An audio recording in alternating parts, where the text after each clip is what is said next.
Din! Panggil Enyak, mengetuk pintu kamar Dinda yang sedari pulang tadi tidak pernah terbuka hingga menjelang maghrib. Din, kenapa lohah? Cepetan bangun, anak perawan gak boleh tidur sampai maghrib gini, pamali, katanya lagi, menggedor pintu kamar Dinda yang tak kunjung terbuka. Dah nih bocah, kenapa lagi sih? Bukan apa-apa sih, Dinda mau tidur sampai besok juga Enyaknya tidak akan marah. Tapi lain cerita kalau sampai babenya tahu, berabe parah. Cepat buka pintunya, babe lo pulang nanti makin ribet. Mau lo ditanya ini itu. Dinda yang berada di dalam kamarnya dan kini tengah mengusap air matanya menghela napas lirih, benar masih ada babenya nanti yang cerewet minta ampun. Dinda mandi dulunya, teriaknya. Padahal Dinda tidak ingin beranjak dari kasurnya, dia ingin tidur seharian tanpa bergerak dari sini. Tapi apalah daya, babenya itu orang disiplin. Sakit saja tidak boleh makan di dalam kamar, apalagi sehat begini. Dengan sangat terpaksa Dinda berdiri, sedikit linglung karena kebanyakan nangis. Ah kampret, gara-gara si buaya darat nih. Gue jadi nggak fokus kan, lirihnya. Di balik itu, Karel. Laki-laki itu sudah stay sedari tadi di perumahan Dinda, lokasinya sekarang agak jauh. Hanya bisa melihat rumah sederhana milik Dinda yang sering dia kunjungi. Din, gue kangen, lirihnya, dilanda rasa rindu berat pada cewek pemilik suara toa itu. Karel berharap, sangat berharap Dinda mau membalas pesannya. Tapi, alih-alih membalas pesan dan menerima panggilan darinya, Dinda malah memblokir semua sosmed termasuk nomornya. Membuat Karel frustasi, harus bagaimana dia menghubungi Dinda. Kalau nekat ke rumah cewek itu dan Dinda tidak mau menerima kehadirannya, maka sudah sangat jelas akan menimbulkan pertanyaan dari Babe dan Enyak. Karel tidak mau, sudah susah payah dia mengambil hati Enyak, masa harus kandas karena Amel si katal itu. Oke, gue akan berjuang dapetin lo lagi. Lebih ugal-ugalan dari lo yang suka gue dulu kalau bisa, tekad Karel. Tapi sebelum itu, dia harus membereskan masalahnya dulu dengan Amel. Ah bukan hanya Amel, tapi semua cewek yang pernah dia sakiti dulu. The real karma itu nyata, Karel yang dulu suka mempermainkan hati cewek-cewek cantik yang menyukainya kini harus rela dipermainkan oleh cewek yang dia suka. Tahu gini, gue iyain aja dulu pas Damian bilang tobat, lirihnya, mengacak rambutnya yang sudah berantakan. Sekarang Karel mirip sekali seperti cowok depresi yang tinggal ini itu loh. Di sisi lain, gue nggak mau lo pergi, ucap Damian, laki-laki ini kembali mengeluarkan semua pakaian yang Hasya masukkan ke dalam tasnya. Gadis ini mendengus, tadi sudah sadar sekarang malah kambuh lagi. Susah memang berbicara dengan manusia satu ini. Tadi kita udah sepakat loh, ucapnya, mengingat janji Damian. Damian membuang pandang, bisa-bisanya dia terlena dengan usapan tangan Hasya di pipinya hingga membuat janji paling mematikan baginya itu. Gue lupa, gue perasaan gak pernah buat janji. Bohong, kamu inget janji kamu, Hasya menarik paksa bajunya dari tangan Damian. Kamu bilang di rumah sakit sebelum kita pulang, perlu aku sebutin nih atau perlu aku ulang semua kalimat kamu? Damian diam, anak setan. Umpatnya dalam hati. Nanti jangan ngaco ya pas aku pergi dari rumah kamu, ucap Hasya, gadis ini masih memeluk Damian yang hanya mengangguk terus dalam pelukannya. Masa anggukan doang, mulut kamu kena lem? Bukan gitu sayang, rengek Damian, menjadi anak kecil lagi di hadapan Hasya. Terus kenapa nggak jawab, kalau cuma anggukan aku mana ngerti.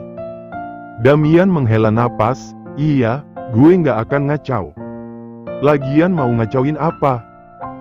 Kayak anak kecil aja, dumelnya tidak berkaca diri, kan memang kamu bed-anya doang yang gede tapi sifat aslinya kayak anak kecil. Iya, aku cuma mau ngingetin aja. Siapa tahu kamu lupa dadakan. Enggak lah, kalau tentang lo mana bisa gue lupa, katanya tersipu malu, padahal dia sendiri loh yang menggembel. Nanti aku tinggal sama Mas Daniel, kamu nggak boleh durhaka lagi sama tuan besar atau siapapun itu. Mereka sayang banget loh sama kamu. Damian mengangguk cepat, melepaskan pelukannya dan memberikan senyuman pada Hasya. Janjikan, jangan ngacau, ucap Hasya, mengelus lembut pipi Damian hingga pipi laki-laki ini bersemu merah. Salting nih ye ceritanya. Damian mengangguk malu, iya, gue mana pernah ngacau dan janji nggak akan buat masalah. Duh pinternya pacar aku, kekeh Hasya semakin membawa Damian ke langit ketujuh. Seperti itulah yang Damian ingat, mana mungkin dia lupa. Orang janjinya belum 1 hari berlalu. Sekarang jangan ngacauin aku, ini bajunya udah aku susun rapi malah kamu acak-acak. Udah gitu semua baju aku yang udah aku masukin ke dalam tas kamu keluarin lagi, aku capek tahu. Damian tidak protes, kali ini membiarkan Hasya memasukkan baju-bajunya dengan tenang tanpa protes atau gangguan darinya lagi. Lo nggak bisa nginep, cuma untuk malam ini doang? Kayaknya nggak bisa, Mas Daniel katanya udah auto jemput aku. Asu Daniel, yang gini aja semangat banget. Kelihatan jelas tuh bocah sok tahu demen lihat Damian yang galau. Kan ngerjainnya nggak bisa 1 kali, itulah yang Daniel pikir.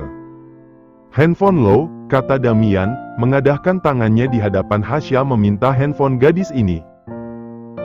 Hasya memberikannya, Damian dengan cepat membuka layar handphone yang dikunci dengan kode sandi kebucinan yang dia buat sendiri.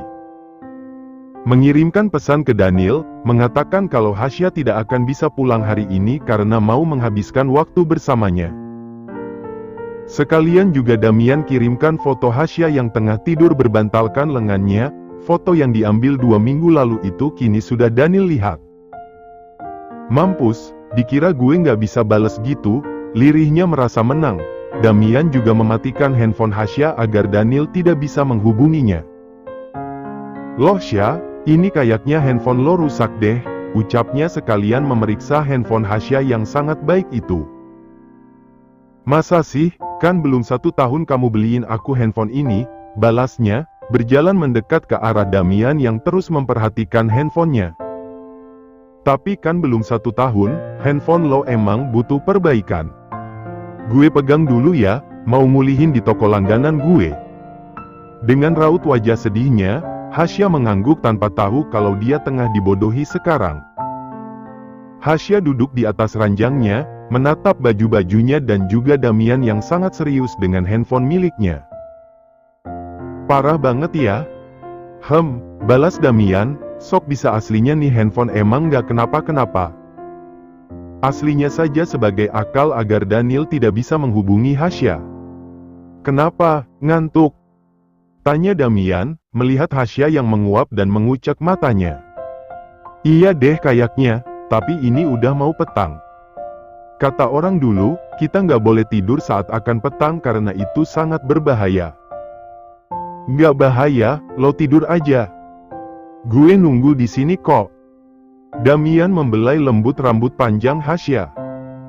Hasya mengangguk, dia akhirnya merebahkan diri di samping Damian yang duduk lesehan menatapnya. Jangan tatap aku kayak gitu dong, protesnya. Nggak bisa, gue mau natap lo setiap detik.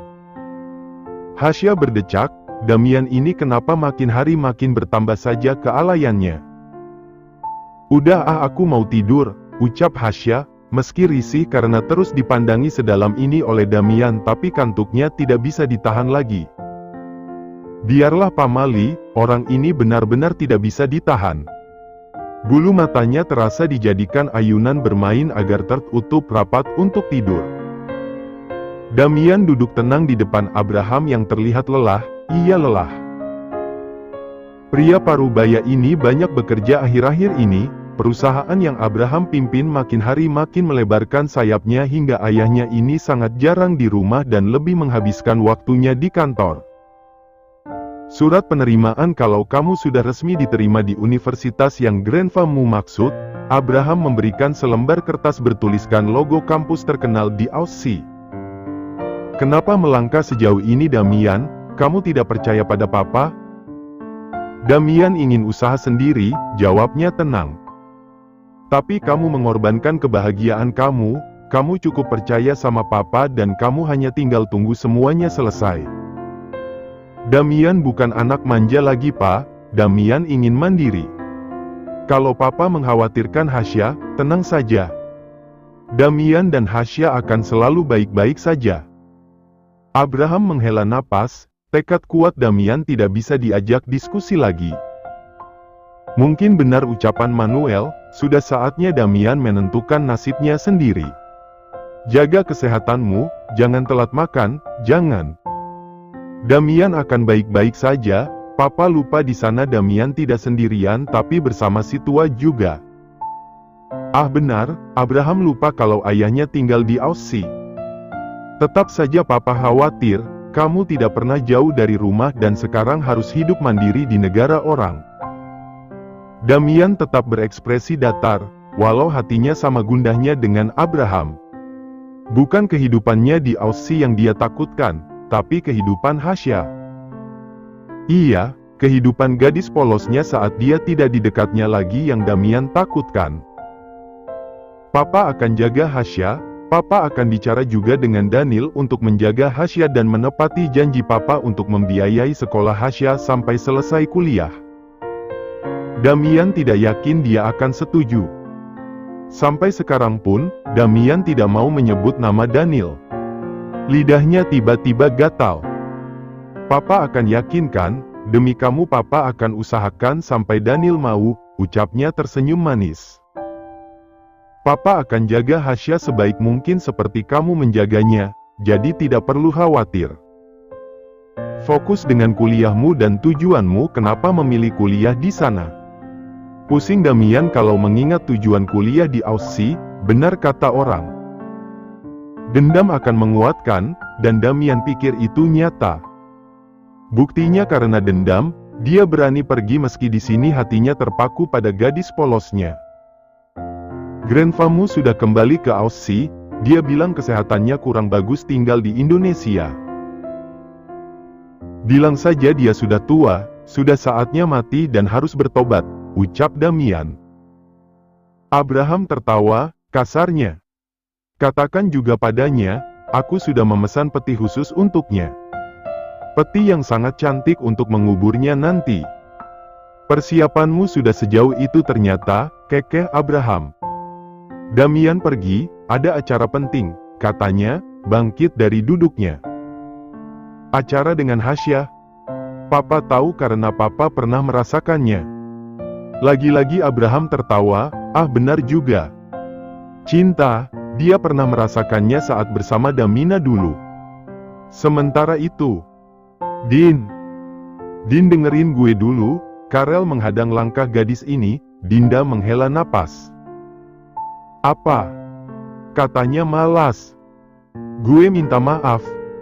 "Basi," balasnya. Dinda kembali melangkah namun Karel menahannya lagi. Gue jelasin semuanya." "Nggak perlu, nggak guna lo jelasin sekarang.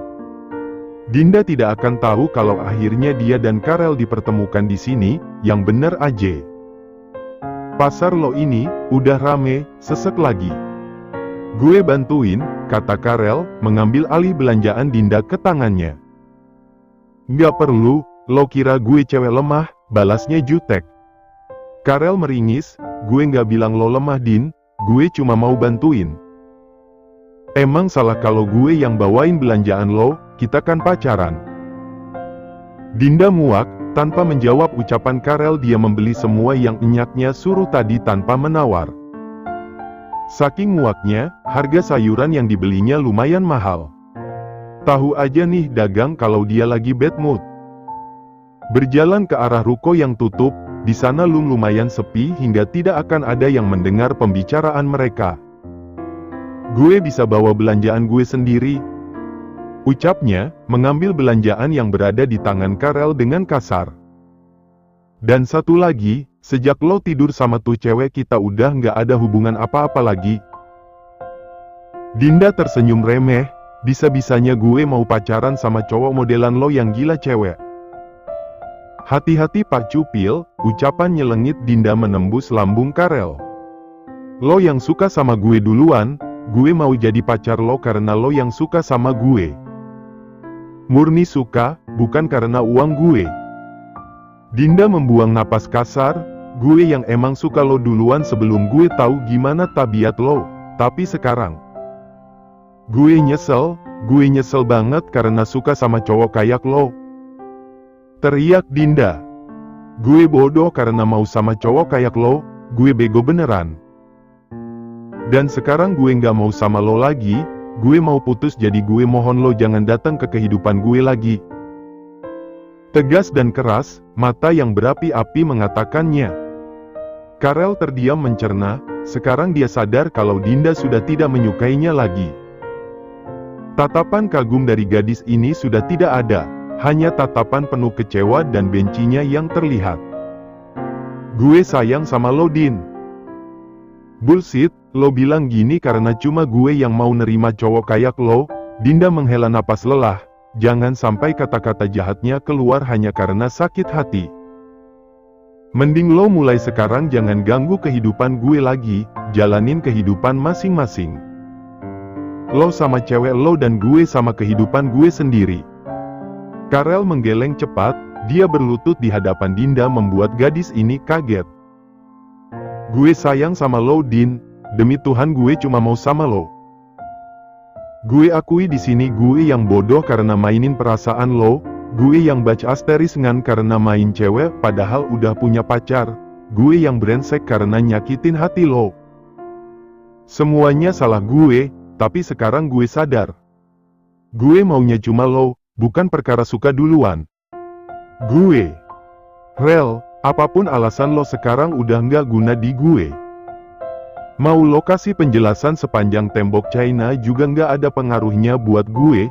Dinda menatap laki-laki ini penuh kebencian. First time gue ngerasain suka sama cowok dan harus gue akui gue salah kasih perasaan ke orang modelan kayak lo. Tapi satu hal, gue bersyukur sama patah hati ini. Patah hati pertama gue yang banyak banget pelajarannya buat gue. Dan asal lo tahu, gue juga denger pembicaraan kalian pas di restoran itu. Sorry karena lancang tapi gue telanjur kepo, ungkapnya jujur.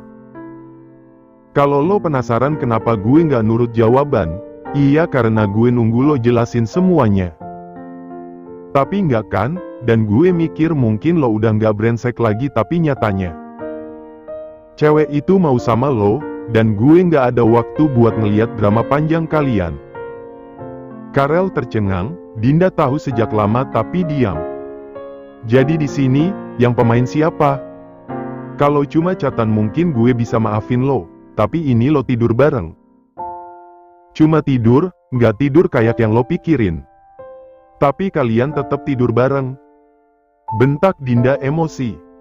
Gue muak ya Rel, jangan lagi ganggu hidup gue.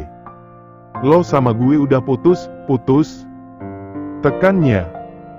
Dinda pergi, tidak peduli Karel yang masih berlutut di sana. Masa bodoh, hatinya jauh lebih dulu yang ingin Dinda selamatkan daripada hati orang. Karel sendiri jatuh terduduk lesu, sekarang benar-benar berakhir. Karel pikir Dinda akan memaafkannya, mengingat kalau gadis itu sangat menyukainya. Tertawa, Karel tidak tahu harus melakukan apa lagi. Semua ini salah Amel, gadis itu harus Karel beri pelajaran biar tahu diri.